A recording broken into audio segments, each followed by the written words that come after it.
अमरावती जिल्ह्यातील चांदूर रेल्वे शहरात पावसाळ्याची सुरुवात होताच पाणीजन्य व संसर्गजन्य आजारांनी डोके वर काढले असून ग्रामीण रुग्णालयात दररोज मोठ्या प्रमाणात रुग्ण उपचारासाठी दाखल होत आहेत. ग्रामीण रुग्णालयात सध्या दररोज सुमारे 400 ते 700 रुग्ण उपचारासाठी येत असल्याची माहिती रुग्णालय प्रशासनाने दिली आहे. पावसामुळे अनेक भागात गढूळ पाणी पुरवठा होत असल्याने ताप, सर्दी, खोकला, उलट्या, जुलाब, पोटदुखी यासारख्या आजारांच्या रुग्णांमध्ये वाढ झाल्याचे चित्र आहे. याशिवाय शहरातील काही भागात नाल्याची स्वच्छता वेळेवर होत नसल्याने व साचलेल्या पाण्यात डासाची उत्पत्ती वाढत असून डेंग्यू व मलेरियाचा धोकाही निर्माण झाला आहे. या पार्श्वभूमीवर चांदूर रेल्वे ग्रामीण रुग्णालय येथील वैद्यकीय अधीक्षक नम्रता सोनवणे मॅडम यांनी नागरिकांना विशेष सतर्कतेचे आवाहन केले आहे.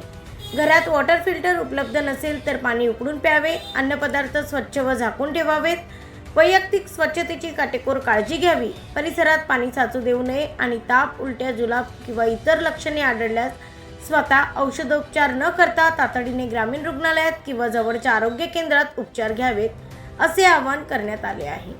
दरम्यान शहरातील नाल्याची तातडीने स्वच्छता करणे तसेच गढूळ पाणी पुरवठा थांबविण्यासाठी नगर परिषद प्रशासनाने प्रभावी उपाययोजना कराव्यात, अशी मागणी नागरिकांकडून होत आहे.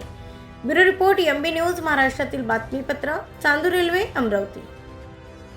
ग्रामीण रुग्णालय चांदूर रेल्वेमध्ये अधिकाधिक रुग्णसंख्या आढळली आहे. नेमकं मॅडम काय सांगाल तुम्ही, काय आव्हान कराल? नमस्कार. ग्रामीण रुग्णालय में अभी आता खूप पेशंट वाढलेले आहे. जसं वेदर चेंज झालं आणि पावसाळा आला तर त्याच्यामुळे पाणी गढूळ येत आहे. त्याच्यामुळे अजून थंड हवा आणि ह्युमिडिटी वाढली. त्याच्यामुळे कसं आहे, पेशंट खूप सर्दी जुकामचे तर खूपच पेशंट वाढलेले आहे आणि खूपच लोड वाढलेला आहे. कमीत कमी OPDमध्ये 400-500 आणि कधी तर 700पर्यंत पेशंट चालले आहे. आणि मला सगळ्या लोकांना एकच विनंती आहे की पाणी तुम्ही स्वच्छ प्या. तुमची इथं फिल्टर नसेल तर तुम्ही बॉईल करून पाणी घ्या, बॉईल करून थंड करून मटकेमध्ये टाका आणि ते पाणी प्या. पण पाणी उकळल्याशिवाय पिऊ नका. तुमची हेल्थ चांगली राहिली पाहिजे आणि लहान लेकराची हेल्थ चांगली राहिली पाहिजे, म्हणून पाणी उकळून पिणं खूप महत्त्वाचं आहे. कारण की पाणीमुळेच टायफॉईड आहे आणि दुसरे जे आहे आजार ते होऊन राहिले. तसंच मच्छर पण वाढलेले आहे आणि जे डेंग्यूचे आहे, डेंग्यूचा चांदूर रेल्वेमध्ये पेशंट सापडलेले आहे. कुठेही पाणी जमा होऊ नको द्या. आणि काही प्रॉब्लेम असला तर नगर परिषद किंवा दवाखान्यामध्ये आमचे जे MPW वगैरे असते त्यांना इन्फॉर्म करा.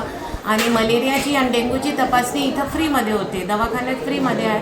तर तुम्ही इथं तपासणीसाठी या. कोणाचा ताप ठीक नाही होऊन राहिला, 2-3 दिवसात ताप ठीक नाही झालं तर टायफॉईडची, डेंग्यूसाठी, मलेरियासाठी हे सगळे तपासणी आपल्या इथं फ्रीमध्ये होते. त्यांचं ते तुम्ही लाभ घ्यावे, जेणेकरून तुमची जास्त सिरियस नाही झाली पाहिजे तब्येत आणि तुम्हाला दुसरे इतर ठिकाणी गेलं नाही पाहिजे.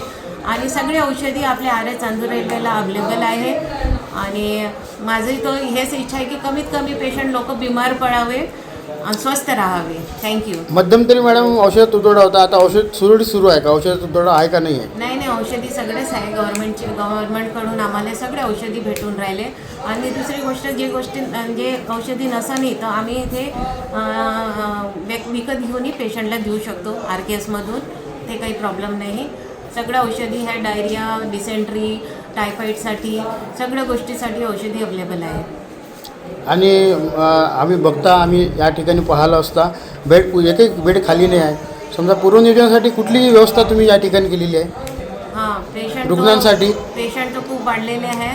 तो PNC वार्ड वगैरेमध्येही आहे. वार्ड नंबर 3 जे ANC वार्ड वगैरे आहे त्यालाही आम्ही इथे यूज करू असा विचार केलेला आहे. तर नम्रता सोनवणे, वैद्यकीय अधीक्षक, ग्रामीण रुग्णालय, चांदूर रेल्वे.